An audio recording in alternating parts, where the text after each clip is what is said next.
Gracias. Quiero ver, ¿tú has echado cachete? ¿Por qué viene echado el cachete? Ahora para hablar sobre el origen real y el origen aparente del nervio óptico, tenemos que el origen real va a ser las fibras nerviosas que nacen de las células ganglionares de la retina, y el origen aparente va a ser el ángulo anterior del quiasma óptico. Y tenemos acá el recorrido del nervio óptico desde el globo ocular hasta la parte de la corteza cerebral, donde llega hasta la corteza calcarina, que esta es la zona de interpretación de la visión.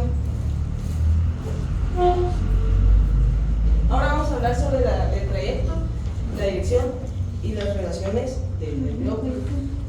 El nervio óptico se desprende del globo ocular a 3 milímetros medialmente y a 1 milímetro inferiormente del polo posterior del globo ocular.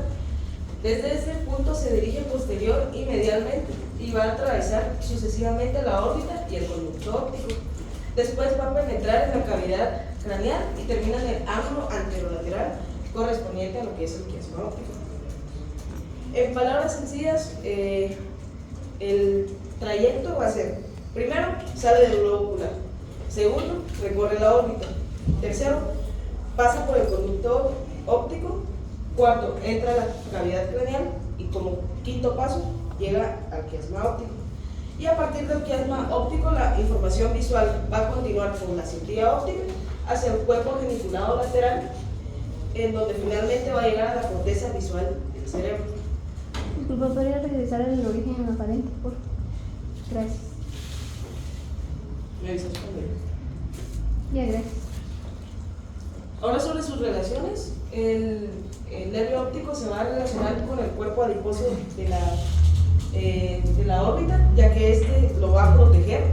También se va a relacionar con la arteria, tanto con la arteria oftálmica como las venas oftálmicas, que se van a encargar de irrigar y de drenarlo.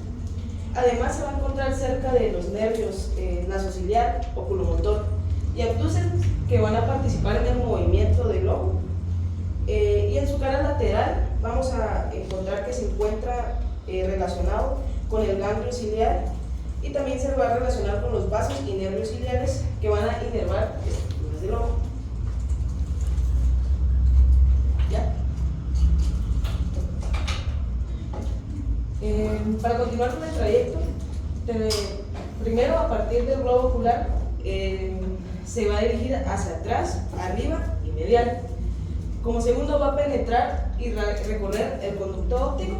Luego al penetrar la órbita, se va a doblar sobre sí mismo.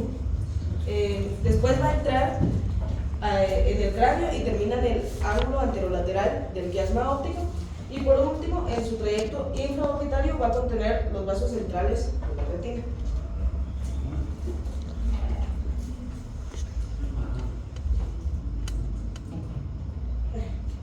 En el vértice de la órbita, el nervio está rodeado por los orígenes de los músculos rectos del ojo. Después penetran en el conducto óptico. Es decir, que en la parte más profunda de la órbita, el nervio va a estar rodeado por los músculos que van a moverlo. Y luego va a entrar al conducto óptico para después dirigirse hacia el cráneo. En el conducto óptico, el nervio óptico se adhiere a las paredes del conducto por medio de su vaina de dura madre. En este conducto se relaciona con la arteria oftálmica, que discurre a lo largo de la parte lateral de su cara inferior. Es decir, que dentro del conducto óptico van a suceder un montón de cosas importantes. Esto es debido a que el nervio se va a pegar a las paredes del conducto. Y esto es porque está envuelto por una capa llamada dura madre, que, como bien sabemos, la dura madre es una de las meninges que también va a recubrir el cerebro. Es decir, uno se preocupa y luego se enoja. Es que estaba el bodonto, saber que andaba siempre este mañoso. Mañoso, gordo. Estaba el bodonto. ¿Bordeado? ¿Sí, no? Sí, señora, en casa de la mañana. Tacaño en vez de ir con un buen odontólogo. Siga, caballero. es decir, que el nervio óptico va a estar protegido por las mismas capas que protegen al cerebro. Y en el conducto óptico también va a pasar la arteria oftálmica, que es una rama de la carótida interna.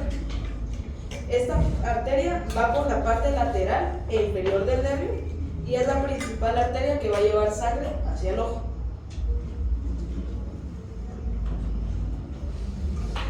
Bueno, el nervio óptico se va a dividir en 4 segmentos.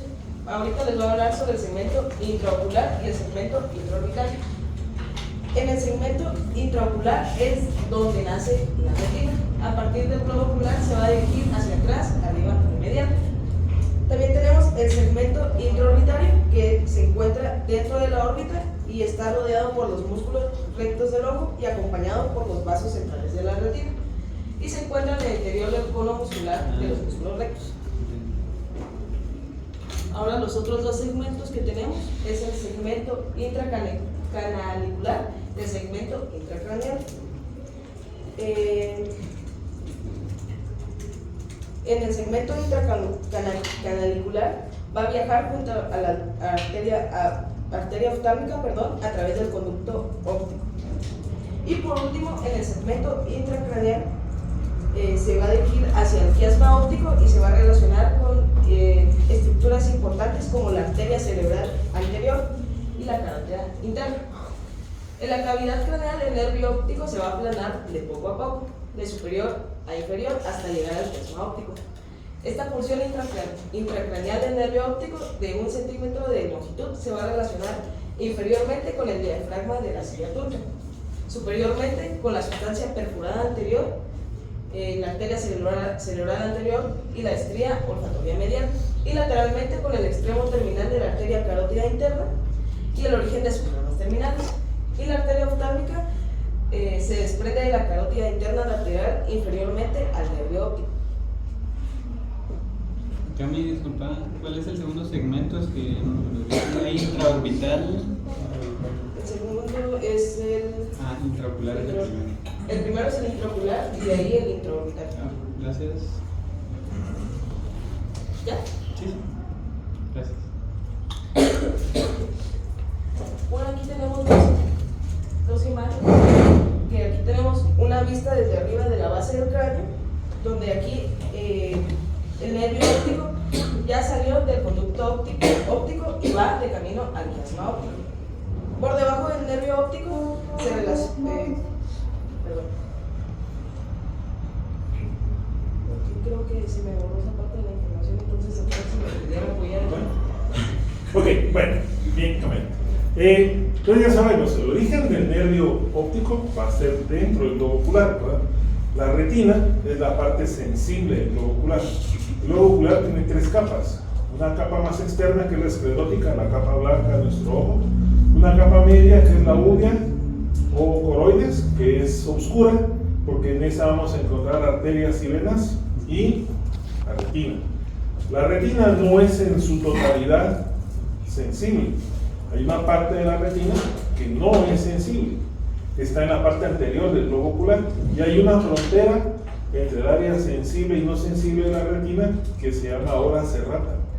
Entonces la hora serrata es el límite entre la porción sensible de la retina y la porción puramente estructural, ¿sí? De la retina, todas las células ganglionarias que están en la periferia de la retina van a dar origen o van a formar neuronas, ¿verdad?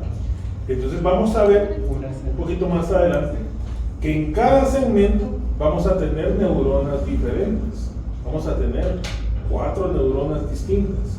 A cada nivel se forma una diferente. En el globo ocular, estas neuronas todas llevan la dirección de redondito que tiene el globo y emergen todas en un mismo punto, ¿verdad? El que es el sitio de origen del nervio óptico. Como tiene una forma como de embudo, la puntita que tiene ese embudo es lo que llamamos el agujero ciego o punto ciego. Todas las raíces se emergen en el mismo lugar. Ese trayecto desde las células ganglionares de la retina hasta donde ya se formó el nervio es el trayecto intraocular. Después tenemos un segmento intraorbitario, ¿verdad? Pedacito que no es muy grande, pero que se caracteriza porque va rodeado por unos músculos. Vamos a regresar un cachito. Va rodeado por los músculos rectos y los músculos oblicuos del ojo. Acá atrás hay un anillo que se llama el anillo de Sim. El anillo de Sim es el origen o es el lugar donde se originan los músculos extrínsecos del ojo, a excepción del oblicuo inferior. De ahí todos se originan del anillo de Sim. Incluso las estructuras vasculares, el mismo nervio óptico pasa a través de ese anillo que se llama anillo de Sim. Importante recordar del segundo par craneal, su origen real, su origen aparente, que ya sabemos que es el borde anterior del quiasma óptico. Sus relaciones, porque algunas son importantes, acá se relaciona con el tercero, cuarto par craneal, porque van a los músculos que inervan o que lo mueven, con los nervios ciliares, con esta bolsita que está acá, que es el ganglio ciliar, con la arteria oftálmica. Como nos decía Camila, la arteria oftálmica lo acompaña en todo su recorrido en el conducto del nervio óptico. En el esfenoides teníamos un agujero y un conducto, ¿verdad? El agujero del nervio óptico y el conducto, porque es el que atraviesa el espesor del hueso. Esto que tiene acá levantado en la disección, este es el nervio óptico. Si ustedes lo ven, es un nervio de un grosor bastante grande, ¿verdad?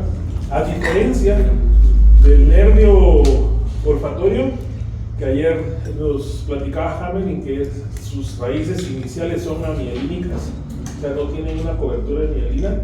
El nervio óptico sí tiene una cobertura de mielina, y aparte de una cobertura de mielina, tiene una envoltura de las meninges. Cada una le va a dar una capa de protección. Aparte hay una capa de grasa en la órbita que lo protege, ¿verdad? Todo eso es protección. Entonces, este es el nervio óptico. Esta que viene acá es la arteria oftálmica.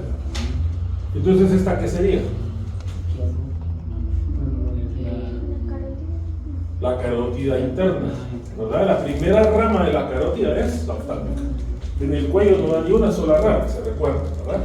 Bueno, entonces nosotros teníamos algo importante acá, lo que nos enseñaba Camila, lo de sus relaciones. Esto que tenemos acá es el quiasma del nervio óptico, es el entrecruzamiento que se da de los dos nervios ópticos.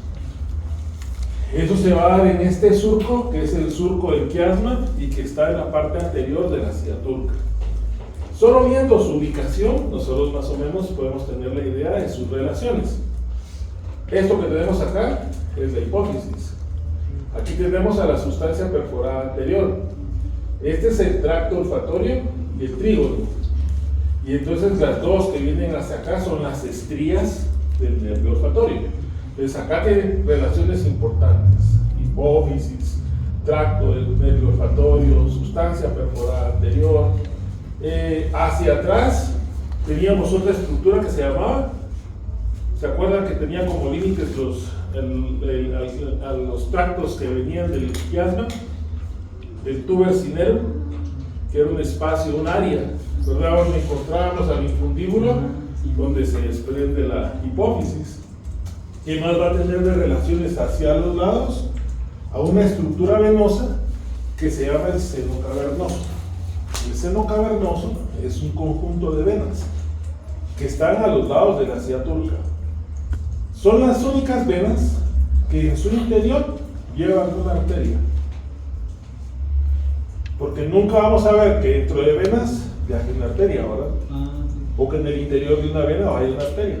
En este caso son un montón de venas, porque es un drenaje venoso del cerebro, y en medio de ese tanate de venas va la arteria carótida interna. Aparte de ir la carótida interna, la acompaña el tercero, cuarto y quinto, sexto par craneal, en lo que es el seno carotídeo. Si ustedes se recuerdan, entre las apófisis clinoides anteriores y medias quedaba un espacio, se formaba un agujerito, es donde encontramos al seno carotídeo. Atrás tenemos al diafragma de la silla turca, al dorso de la silla turca. Eso es en su región inicial, cuando entra al cráneo. De la tabla ósea interna al borde anterior de las alas menores del esfenoides, tenemos a la fosa cerebral anterior. Del borde anterior de las alas menores de los esfenoides al peñasco del temporal, la fosa cerebral media. Entonces nuestro nervio entra en la fosa cerebral media, ¿verdad? ¿Sí? Una pregunta. Digo, Sí, sí. sí, ahora. Una pregunta. El diafragma de la silla turca, yo nunca había escuchado eso así legalmente. La silla turca está cerrada, Ujú. o sea, es una cavidad y dentro está la hipófisis, pero está cerrada por una membrana que tiene un pequeño orificio donde entra el infundíbulo. La hipófisis está metida dentro de la silla turca y tiene una membrana que la cierra. Eso es el diafragma de la silla turca. Ah, ok, Una membranita, ¿va? ok. Ah, ok, ok. Que la atraviesa el infundíbulo. Ok. Bueno, el nervio óptico en su estructura va a ser en relación con todas las membranas que rodean al sistema nervioso central. Dura madre, aracnoide, espía madre.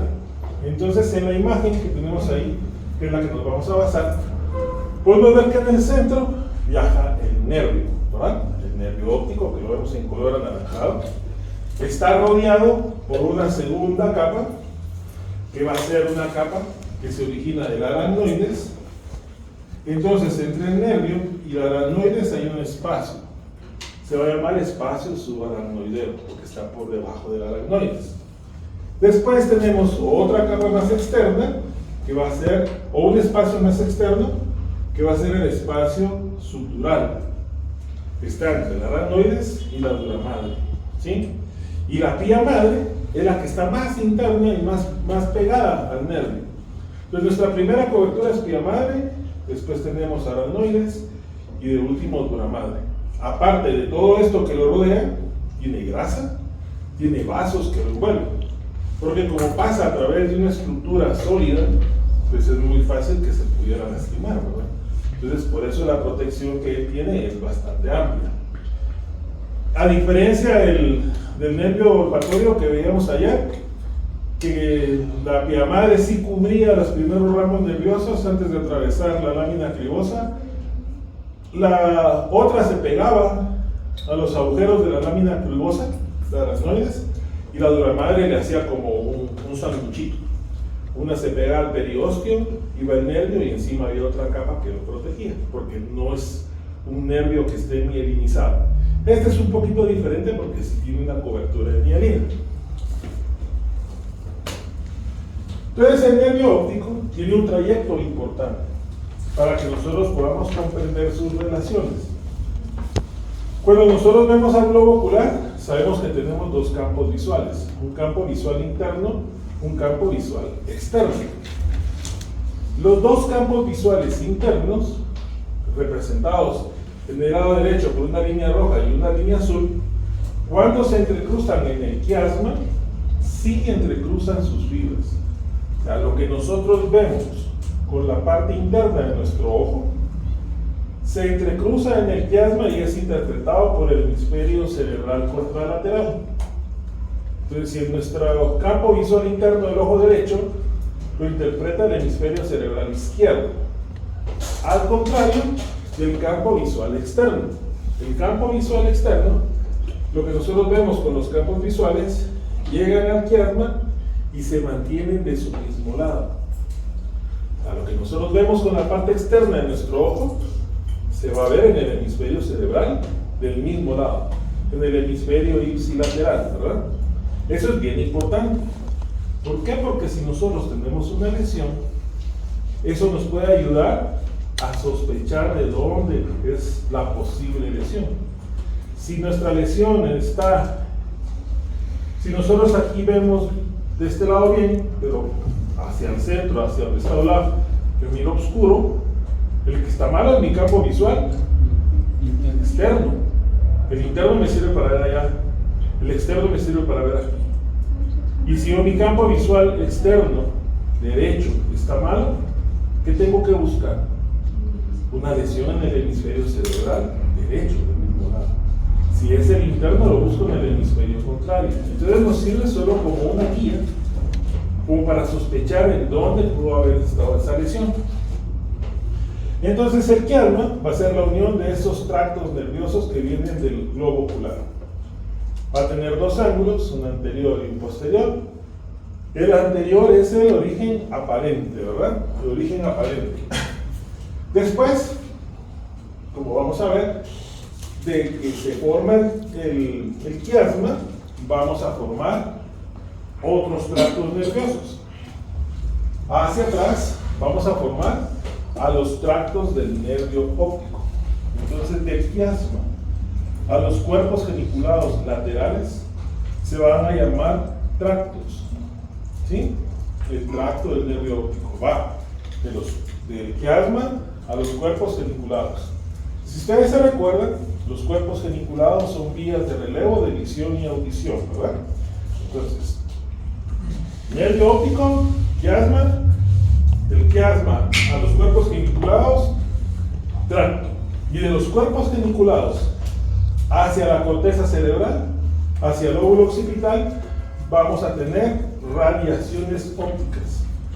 Entonces, las que salen de los cuerpos geniculados hacia el lóbulo occipital se llaman radiaciones ópticas. Entonces, las áreas que participan en la visión van a ser tres. Aquí solo estamos mencionando dos, pero son tres. En la siguiente diapositiva vamos a mencionar a la otra. Son el área 17, 18 y 19 de Brodmann. Todo lo que es lóbulo occipital. 17, 18 y 19 de Brodmann son las áreas encargadas de interpretar lo que el nervio óptico percibe. 18 y 19 son responsables del reconocimiento de los objetos y la percepción de color. Reconocimiento y percepción de color nos lo da área 18 y 19. Y el área 17 nos da forma y memoria. Nosotros tenemos la capacidad de reconocer un objeto, ¿verdad? Y tenemos la capacidad de ver su forma, de ver su color, para poder identificarlo. Entonces, acá es donde platicamos que hay diferentes tipos de neuronas. Las neuronas que se forman en la retina se van a llamar neuronas retinianas. Estas son solo en la retina, de donde empiezan las células ganglionares, sus axones, al punto donde emerge el núcleo, neuronas retinianas. Las otras se van a llamar neuronas ganglionares. La segunda neurona va a ser las neuronas ganglionares. Esas van desde el origen del nervio óptico hasta los cuerpos geniculados. Entonces, las neuronas ganglionares o ganglional van desde donde se forma el nervio óptico a los cuerpos geniculados. Después tenemos neuronas del cuerpo geniculado, en la que sus axones van a formar las radiaciones ópticas. Entonces, las terceras neuronas, que van de los cuerpos geniculados hacia atrás, forman las radiaciones ópticas. Y las cuartas neuronas son neuronas intracorticales, quiere decir que comunican a las áreas 17, 18 y 19 de Brodmann. Hay una conexión entre las tres, porque nosotros podemos identificar color, forma, tamaño, todo lo que ustedes quieran a través de esas tres, pero entonces tienen que estar las tres relacionadas. Entonces, esas son las neuronas que forman a nuestro nervio óptico. Cada una en un segmento diferente tiene un nombre y un recorrido distinto. Una pregunta. ¿Sí? Mire, con lo de eso del lado medial de la visión, no entendí cómo es que... Nosotros tenemos dos campos. Ajá. Un campo visual externo y un campo visual interno. Con esta parte del ojo, ¿puedo verlo acá? Realmente no. Nuestro campo visual externo nos sirve para ver hacia adentro. O sea, yo miro allá, si yo estoy viendo allá, y si miro hacia allá, miro Hammel. ¿Sí? Si yo miro con mi campo visual interno, yo logro ver a Miquel. Entonces, lo que nosotros vemos adentro, lo ve nuestro campo visual externo.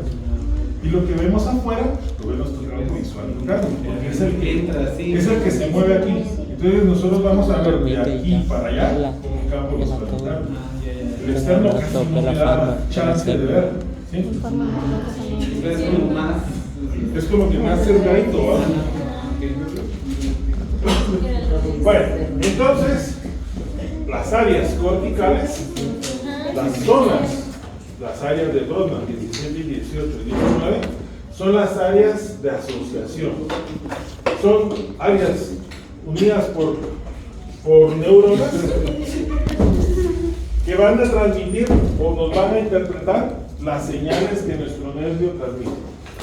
Ahora, ya sabemos que nuestro nervio óptico nos sirve para ver, para identificar colores, para identificar formas, ¿verdad? Entonces, cuando nosotros evaluamos al nervio óptico, ¿qué tenemos que buscar?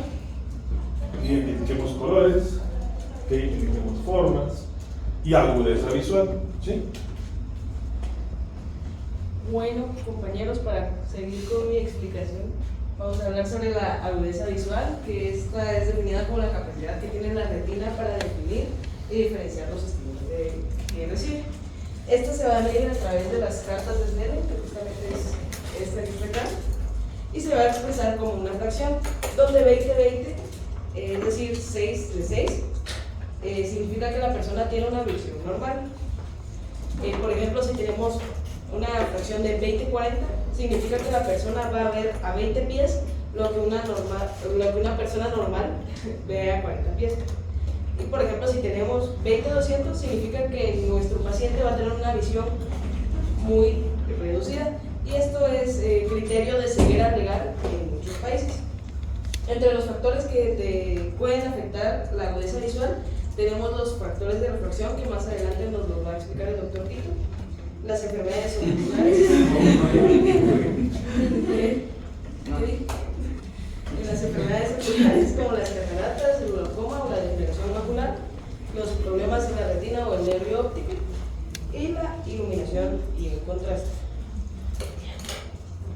Después tenemos la percepción de colores, que estas van a utilizar las cartas de Ishihara, que son preparadas para determinar anomalías en la percepción de colores mediante la apreciación de diferentes dígitos dentro de un círculo, formando muchos puntos de diferentes colores.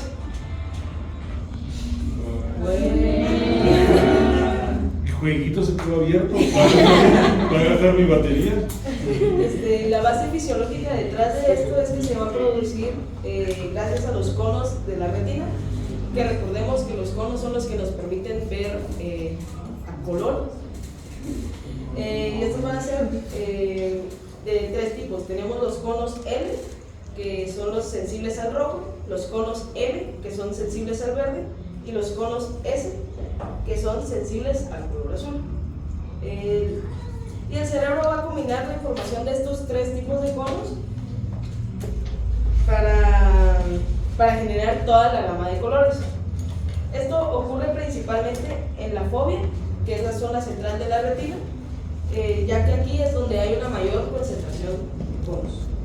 Y entre los trastornos de la percepción de color, tenemos que el más común es el daltonismo, que ocurre cuando falta o funciona mal algún tipo de cono. Y los tipos principales es la protanopia, que es la dificultad para percibir el color rojo, la deuteranopia, que es la dificultad para percibir el color verde, y la tritanopia, que es la dificultad para percibir el color azul, y es la menos común.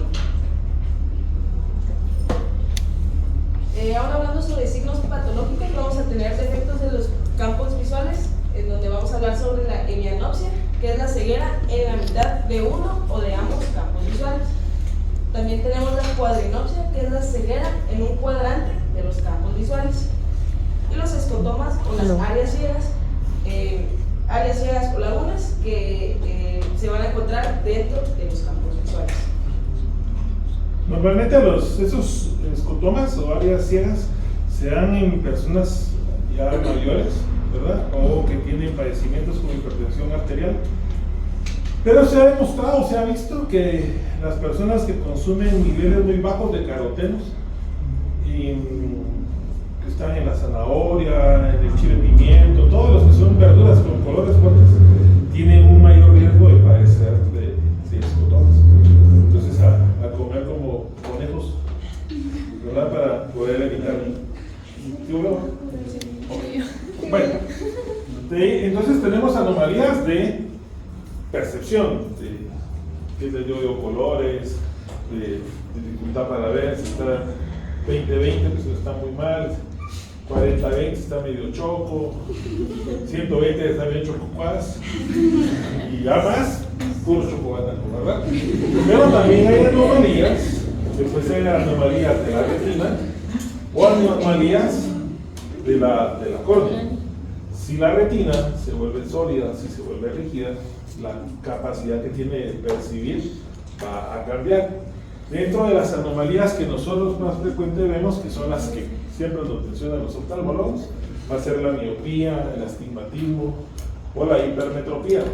Pero el ojo es un lente como el de una cámara.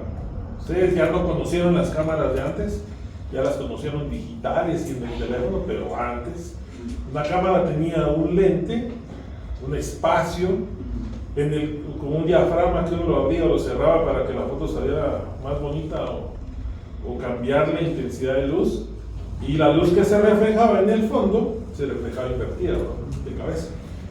Tiene que caer en un punto exacto, en este caso en la retina, sobre la fovea. Ahí debe de caer el rayo luminiscente que entra por nuestro ojo.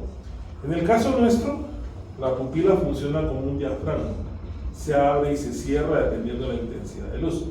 Si la intensidad de luz es muy alta, la pupila se cierra. Si la intensidad es muy baja, la pupila se abre. Atrás hay un lente que se llama cristalino. El cristalino es una estructura ovalada, transparente, bien durita, sólida, pero que tiene una capacidad, es bien elástico. Se puede adelgazar o se puede engrosar, dependiendo qué queramos hacer. Si queremos ver de lejos o queremos ver de cerca. Ese es el lente. Lo que hacemos con la cañonera de moverla es lo que hace el cristalino en este caso. Entonces, cuando el rayo de luz toca el cristalino, como atrás es como un embudo, adelante es cóncavo y atrás como un embudito, hace que los rayos de luz converjan a una zona en especial, en este caso, en la fovea de la retina. Si la convergencia se da adelante, los haces de luz deben llegar acá, a este punto, pero si lo hacen muy lejos, la convergencia no es adecuada, entonces ahí vamos a tener miopía. Si la convergencia es muy amplia o muy atrás, que pase de largo de la fovea, que quede muy abierto, vamos a tener una hipermetropía. Y cuando no enfoca en un punto exacto, sino que los haces pueden quedar en diferente lado, tenemos un astigmatismo.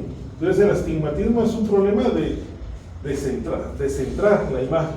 Si nosotros vemos de lejos o de repente volteamos a ver rápido y se nos mueve todo, es porque nuestro ojo no tiene la capacidad de centrar la imagen. Eso es astigmatismo, ¿no? Yo no soy un experto en oftalmo, pero más o menos para tener una idea, ¿verdad? Entonces nosotros, como métodos diagnósticos, tenemos los exámenes de fondo de ojo. En el examen de fondo de ojo, ¿qué es lo que tratamos de ver? Pues tratamos de ver a través de la pupila la retina. Y hay cosas que siempre debemos de buscar. Debemos de buscar el color, la forma y el tamaño de la retina. Tenemos que ver a la papila de la retina o la fovea, que sea redondita, que sea nacarada y brillante. Tenemos que ver los vasos, que los vasos estén bien, que no se ven dilatados o que se vea hemorragia. Si nosotros vemos hemorragia en el fondo de ojo, pues sospechamos de un SB, un accidente cerebrovascular, ¿no? O si vemos edema, podemos sospechar de una meningitis. Entonces hay una ciencia dentro de la línea de la medicina que se llama iridología, donde se supone que con ver el fondo de ojo podemos hacer diagnóstico de todo. Es una tendencia de algunos colegas. Yo conocí uno que era muy bueno, el doctor Camayo, y él hacía mucho eso, pero ese era un doctor especial. Él daba fisiología Era muy bueno para dar fisiología. Aparte de ser muy bueno para dar fisiología, era muy bueno como poeta. Y chupaba como loco, pero era buena onda. Entonces nos visitó una vez a su clínica y nos decía, yo trabajo por trueque, a él no cobraba consulta. Mira al panadero y el panadero le da pan. Mira a la familia del carnicero y ese le da carne. Y así vivía, era medio hippie. Ahora da clases en una universidad en... ¿Dónde está? En Valencia. En la universidad en Valencia, la fisiología. Porque sí, la verdad era muy fino. Entonces es lo que estallaba. Usted, Doc, una pregunta para el fondo de ojo, así como los instrumentos que tenemos, ¿se puede? O sea, Sí se puede. ¿Qué tenemos que hacer? Disminuir la intensidad de la luz. ¿Verdad? Entonces, digamos, si hacemos una prueba, una evaluación del fondo de ojo, que apagamos la luz, que quede poquita, para que la pupila se dilate. Entra uno con el 0 en el objetivo, ¿verdad? Y uno se acerca a la pupila, y lo que primero uno mira es el brillo, ¿sí? Y si uno logra modificar el lente, se empiezan a ver los vasos. Entonces ya solo se mueve uno muy poquito, despacito para poder ver dentro, pero sí es bien bonito ver el fondo del ojo. ¿Y la luz verde? Para ver hemorragias. Con la luz verde miramos hemorragias. ¿Qué otra cosa podemos hacer? Medir la presión del globo ocular. Ahora, si hay hipertensión dentro del globo ocular, podemos tener riesgos de tener desprendimientos de retina. ¿Viste, no? Entre las patologías se mencionaste. Glaucoma, ¿verdad? El glaucoma es por un incremento en la presión dentro del globo ocular. Entonces son las cosas que nosotros tenemos que evaluar cuando hablamos del nervio óptico. Y eso, mis niños, es el nervio óptico. Gracias. Entonces, día martes, tercero y cuarto. ¿Okay? ¿Tercero y cuarto? Tercero y cuarto, sí, porque son pequeños. Creo que sí, hace tiempo.